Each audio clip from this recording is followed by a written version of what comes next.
Hello friends, welcome to our YouTube channel WBPSC GS 101। তো এই প্ল্যাটফর্মে তোমরা দুটো সাবজেক্ট যে আমাদের সিভিল সার্ভিসের জন্য খুবই ইম্পর্টেন্ট, হিস্ট্রি আর পলিটিক্যাল সায়েন্স। তো এখানে পলিটিক্যাল সায়েন্সের জন্য রয়েছেন অরিজিৎ বাসু চৌধুরী এবং রাহুল চক্রবর্তী স্যার, হিস্ট্রির জন্য রয়েছেন দেবাশিস শাহ স্যার এবং আমি রমিলা মজুমদার। তো এখানে তোমরা প্রত্যেকটা টপিক প্রতিদিন আমরা নতুন নতুন টপিক নিয়ে আলোচনা করি, যেটা তোমাদের পরীক্ষার প্রিপারেশনের জন্য কিন্তু খুবই ইম্পর্টেন্ট হবে এবং তোমরা ফ্রি অফ কস্টে তো পাচ্ছই।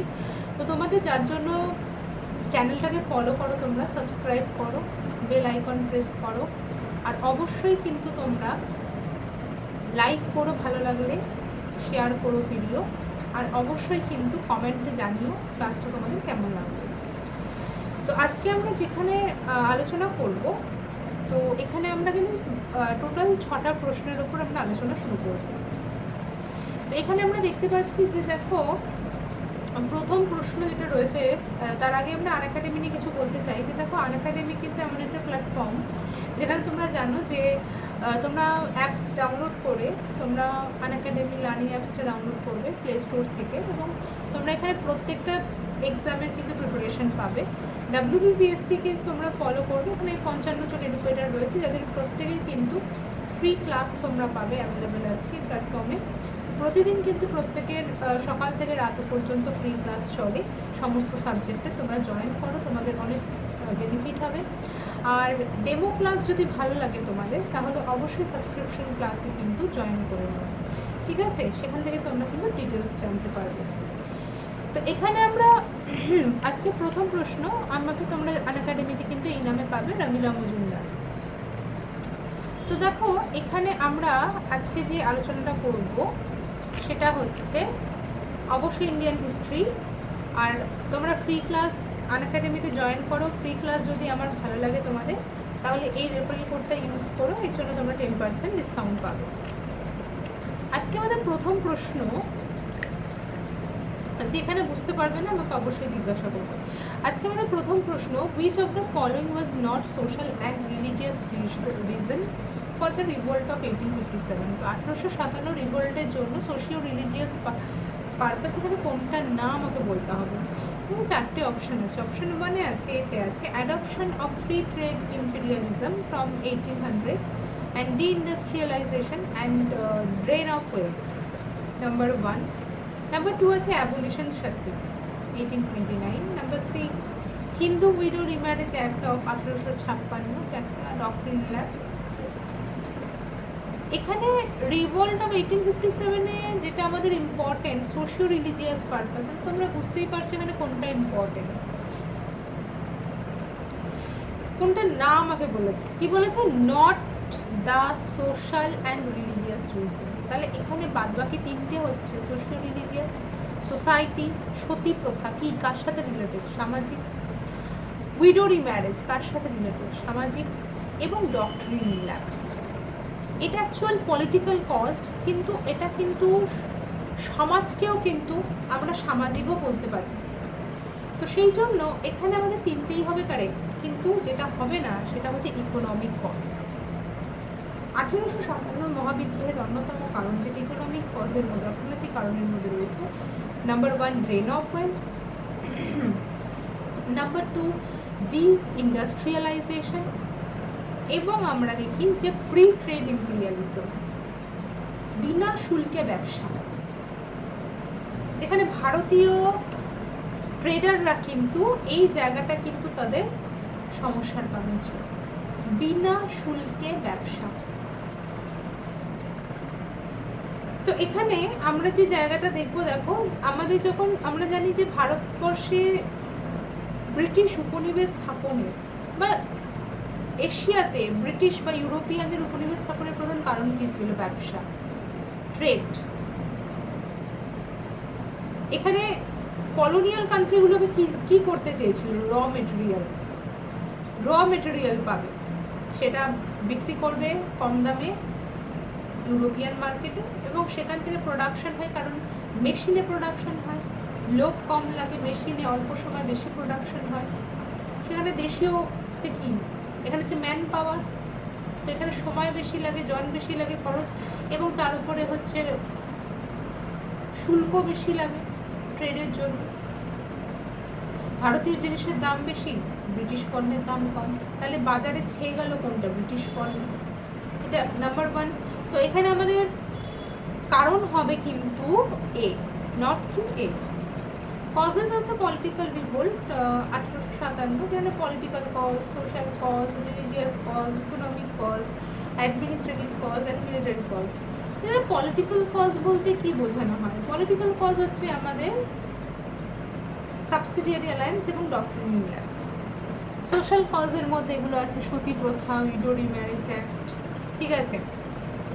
এবং রিলিজিয়াস কজের মধ্যে কি আছে আমরা জানি যে দেখো এখানে কার্তুজের ব্যবহার, এটা রিলিজিয়াস কজ। কেন কার্তুজ? গরু এবং শূকরের ছবি, দুটোই ধর্মীয় প্রতীক, তাদেরকে মুখে কেটে, তার মানে কি তোমাকে ধর্ম ভাঙতে হচ্ছে। সমুদ্রে পাড়ি দেওয়া, ব্রিটিশ আর্মিরা, হিন্দু ব্রিটিশ আর্মি যারা, তারা বলছে সমুদ্রে পাড়ি দিতে পারবো।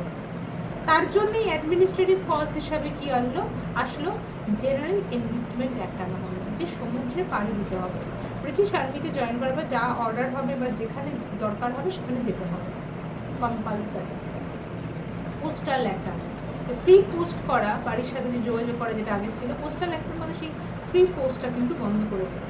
আর মিলিটারি কজ আমরা জানি, যেখানে কার্তুজ যখন আমরা প্রথম থেকে যে সেকশনগুলো দেখেছিলাম, 12th infantry, 34th infantry, 3rd cavalry, ঠিক আছে, এরা কেন প্রতিবাদ করে, বিরোধিতা করে? কার্তুজ, এনফিল্ড রাইফেল এর ব্যবহার নিয়ে। তাহলে এখানে কিন্তু আমাদের প্রত্যেকটা কিন্তু জানতে হবে। এবার আমরা নাম্বার 2-তে যাব। নাম্বার 2-তে বলেছে যে কনসিডার দ্য ফলোইং স্টেটমেন্ট। এখানে বলেছে যে ইন্ডিগো রিভোল্ট 1859 থেকে 60, one of the most militant widespread peasant movement early nationalist এরাতে। The revolt was supported intelligentsia of Bengal. There was a complete unity among the Hindu Muslim people. তো একদম 3টে correct answer হবে। আমরা এখানে হিন্দু মুসলিম unity রেখেছি, শিক্ষিত মধ্যবিত্ত সমাজ, হিন্দু প্যাট্রিয়ট, ঠিক আছে, যেখানে আমাদের হরিশচন্দ্র মুখার্জি, শিশির কুমার ঘোষ, এরা প্রত্যেকে কিন্তু এখানে পার্টিসিপেট করে। তো সেই জন্য কিন্তু ইম্পর্টেন্ট, আমরা জানি এখানে 2 নম্বর পয়েন্টটাও হচ্ছে ঠিক, 1 নম্বরও ঠিক।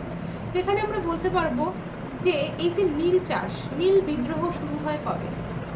তারপর দীনবন্ধু মিত্র যে নীল বিদ্রোহ বা নীল বিদ্রোহকে নিয়ে যে নীল চাষের যে নীলকর সাহেবদের অত্যাচার, এগুলোকে পুরো ফুটিয়ে তোলে তার নাটকের মাধ্যমে।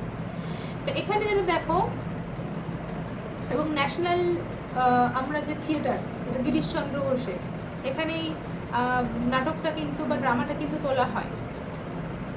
তো এখানে ইন্ডিগো চাষ শুরু হয়েছে 1770 থেকে, এবং তোমরা জানো যে 1770 থেকে এই যে নীল চাষ কতটা টর্চার হতো এখানে নীল চাষিরা। এখানে আমরা দেখতে পাচ্ছি যে তারা বিভিন্ন রকম লিগাল অ্যাকশন, স্ট্রাইক এসব তো মাধ্যম করেই, কিন্তু তারা কি করে, যদি তাদের কোনোভাবে চাষিরা বলতো যে আমরা চাষ করতে পারবো না, তাহলে তাদের ওপর কি টর্চার করা হয়? লাঠি আল দিয়ে ফোর্স করা হতো, করতেই হবে। বাড়ি থেকে মহিলা এবং শিশুদের তুলে নিয়ে যাওয়া হতো, শস্যের গোলায় আগুন দিয়ে দেওয়া হতো, বাড়ি ভেঙে দেওয়া হতো, এরকম অত্যাচার, তাদেরকে বাধ্য করা হতো। এবং এই যে এখানে আমরা একটা জিনিস দেখবো, দাদন প্রথা।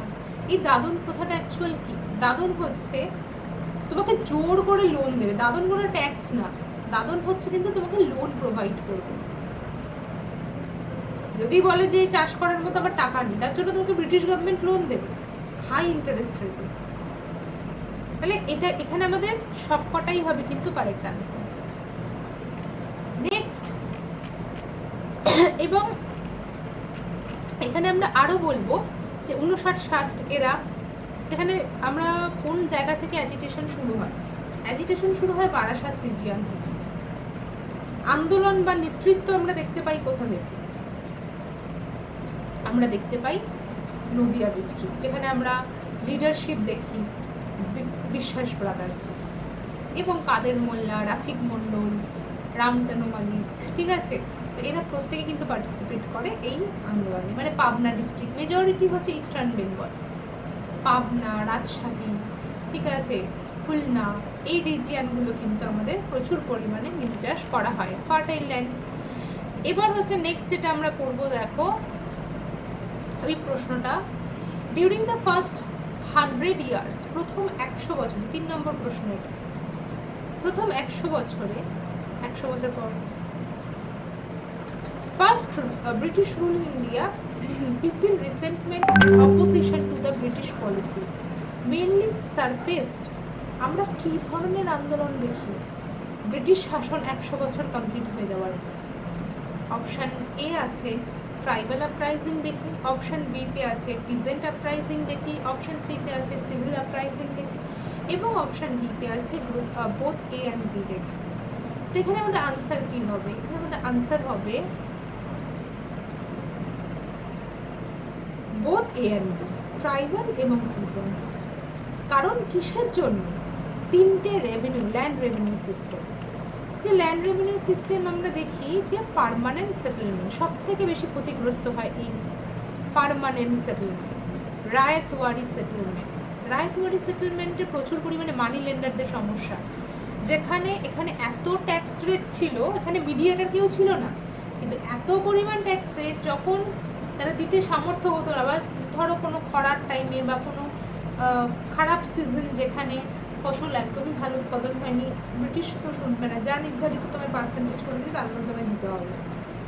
তো এখানে এবার বিষয়টা হচ্ছে যে রায়তওয়ারি সেটেলমেন্টে আমরা দেখি যে মানি লন্ডারদের যে ঋণ দিত, এই সমস্যাটা, এবং মহলবাড়ি সিস্টেমও, এই সমস্ত সিস্টেম হচ্ছে ব্রিটিশদের প্রফিটের জন্য। কিন্তু পার্মানেন্ট সেটেলমেন্টে আমরা দেখতে পাই যে মিডিয়েটর রাখে জমিদার, জমিনদার, সমস্ত ক্লিয়ারভাবে কথা বলা হয়েছে কিন্তু এই জমিনদার পোস্টের জন্য। তারপরে যে পিজেন্ট, এই পিজেন্ট সম্পর্কে কিন্তু তাদেরকে কোনো পরিষ্কারভাবে কিছু বলা হয়নি। জমিনদারদের হেরিডিটারি পাওয়ার, জমিনদারদের এত পার্সেন্ট ট্যাক্স, এত ভাগ, এত শতাংশ, এত বছরের জন্য ফিক্স, সব সূর্যাস্ত আইন, সব কিছু হচ্ছে জমিদারদের জন্য। পিজেন্টদের এখানে কোনো পাওয়ারের কথা বলাই হয়নি। তো এখানে আমাদের রেভিনিউ সিস্টেম হচ্ছে সব থেকে প্রথম দেয়। এবং ট্রাইবাল এরিয়াগুলোতে আমরা জানি যে যখনই ম্যাক্সিমাম ট্রাইবাল এরিয়া কোথায় হতো, প্লেটো রিজিয়ান, ফরেস্ট এরিয়া, যেগুলো ইকোনমিক পারপাসে খুবই ভাইটাল ছিল। তো এই এরিয়াগুলোকে কি করে, ধীরে ধীরে একটা করে ল পাস করে এবং এগুলোকে আয়ত্তে আনতে শুরু করে গভর্নমেন্ট, ব্রিটিশ গভর্নমেন্ট, এবং এখানে নতুন নতুন নিয়ম শুরু করে, ধার্য করে, নতুন কর। ট্রাইবালরা দেখে যে তারা তাদেরই জমিতে, যেগুলো তাদেরই ক্ষমতা ছিল, তাদেরই এলাকা ছিল, একটা সময় তারাই তাদের জমিতেই মজুর হয়ে যায়। আর পিজেন্টদের তো এরকমই কন্ডিশন, জমি হারা হয়, ঋণগ্রস্ত হয়, ঠিক আছে? তাহলে আমরা সব থেকে বেশি ক্ষতিগ্রস্ত এই দুই গোষ্ঠী। এখানে নেক্সট আমরা যেটা পড়বো সেটা হচ্ছে এই প্রশ্নটা 4 নম্বর, খুব ইম্পর্টেন্ট, খুব ভালো করে দেখো।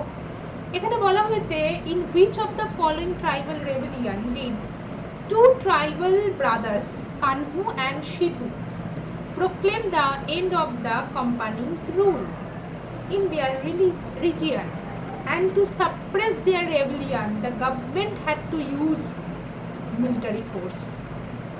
তো এখানে আমরা দেখতে পাচ্ছি যে 4টে অপশন রয়েছে, খাসি রেবেলিয়ন আসামে, নাইকা ট্রাইবাল আপরাইজিং গুজরাটে, মুন্ডা রেবেলিয়ন, সান্তাল রেবেলিয়ন। তো আমরা জানি সিধু কানু নামটা কোথায়, কার সাথে related?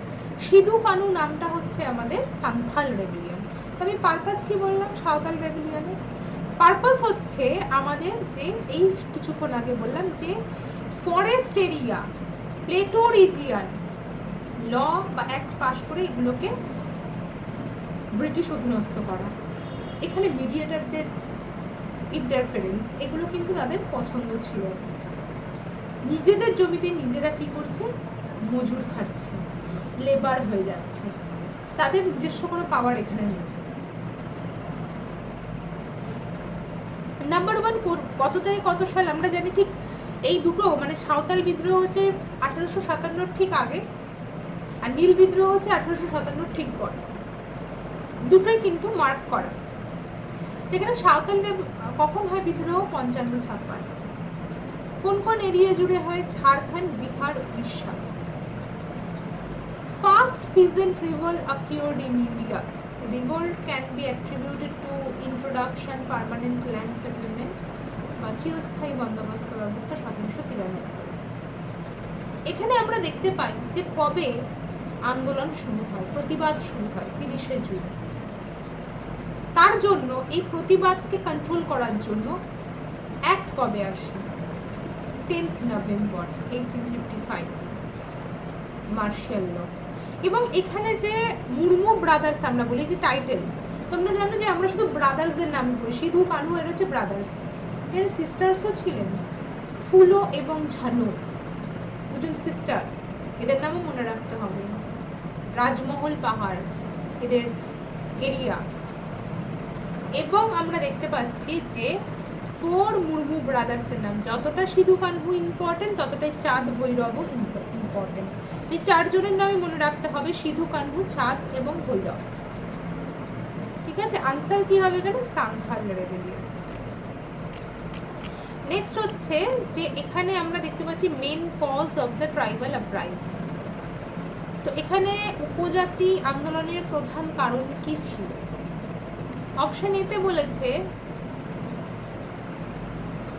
the British land settlement and land laws created tension in the tribal society, Christian missionary activities, the British forest laws এবং new exercise regulation and police exaction। এখানে সবকটাই কারণ, কিন্তু তোমাকে জিজ্ঞাসা কি করেছে মেন কজ কোনটা? সেটা হচ্ছে নিউ এক্সারসাইজ রেগুলেশন, তাদের ল্যান্ডে নতুন নতুন রুল অ্যান্ড রেগুলেশন এবং পুলিশদের যে মারাত্মক ব্যবহার সেখানকার লোকাল লোকেদের সাথে, এটাই হচ্ছে main cause uprising, tribal uprising. তাহলে আমরা এখানে লেখাটাও দেখতে পাচ্ছি an attempt has been made in this unit to show how the peasants and tribes react to align rule in the late 18th and 19th century till 1857 পর্যন্ত। This unit over some Hazor peasant and tribal uprising and the origin and character of such uprising। তো এই জায়গাটা কিন্তু ভালো করে দেখবে। Next এবার যেটা আমরা পড়বো সেটা হচ্ছে the peasant movement, revolt, right, struggle 19th century, India remain mainly localised because. বলেছে আমরা এত পিজেন্ট মুভমেন্ট দেখি, এত ট্রাইবাল মুভমেন্ট দেখি, তাহলে এগুলো সবকটা লোকালাইজ কেন? মেনলি এগুলো আঞ্চলিক হয়ে রয়েছে কেন? কেন এগুলো অল ইন্ডিয়া হয় না? তো অপশন এতে বলেছে there were mainly directed against enhance in rent, eviction, usurious practice of money lender, এই জন্য লোকালাইজ হয়ে আছে। The peasant had no leadership and organisation, কোনো ছিল না চাষিদের। Number 2 they grew out local grievance. Number 3 option D হচ্ছে the big landlord were allies of the British. তাহলে এখানে যেটা হবে the grew out of local grievances হবে correct answer. they grew out local grievance, এটা কিন্তু আমাদের আনসার হবে। তার কারণ হচ্ছে আমরা পাবনা রিভোল্ট বলি, আমরা সান্থাল বলি, আমরা কোল বলি, মুন্ডা বলি, যাই বলি না কেন, আমরা দেখেছি এবং আমরা নীল বিদ্রোহ বলি। এখানে পারপাস হচ্ছে একটা তাদের নির্দিষ্ট গ্রিভেন্স, তাদের লোকাল, তারা শুধু চায় যে রেভিনিউ ক্ষমা করা, মাফ করা, কৃষকদের জন্য সুযোগ সুবিধা। এখানে কেউ চায় না সবার জন্য, এখানে শুধু তারা চায় তাদের জন্য। তো এটা এই জন্যই লোকালাইজ, তার কারণ হচ্ছে দে গ্রিউ আউট লোকাল গ্রিভেন্স। তো সি হবে আমাদের কিন্তু কারেক্ট আনসার। তারা শুধুমাত্র তাদের যেটুকু ডিমান্ড, যেটুকু তার মধ্যে সীমাবদ্ধ, এই জন্যই এটা এই আন্দোলনগুলো সীমাবদ্ধ ছিল তাদের শুধুমাত্র সেই আন্দোলনের মধ্যে। তো তো এখানে কিন্তু আমাদের কমপ্লিট হয়ে গেল আজকের ক্লাস। তো আমি আশা করবো তোমাদের ভালো লেগেছে এই ক্লাসটা।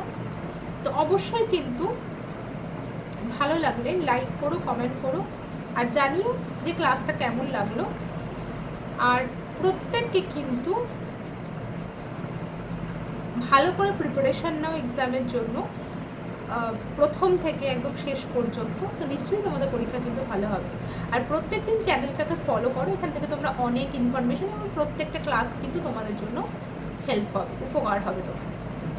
থ্যাংক ইউ সবাই।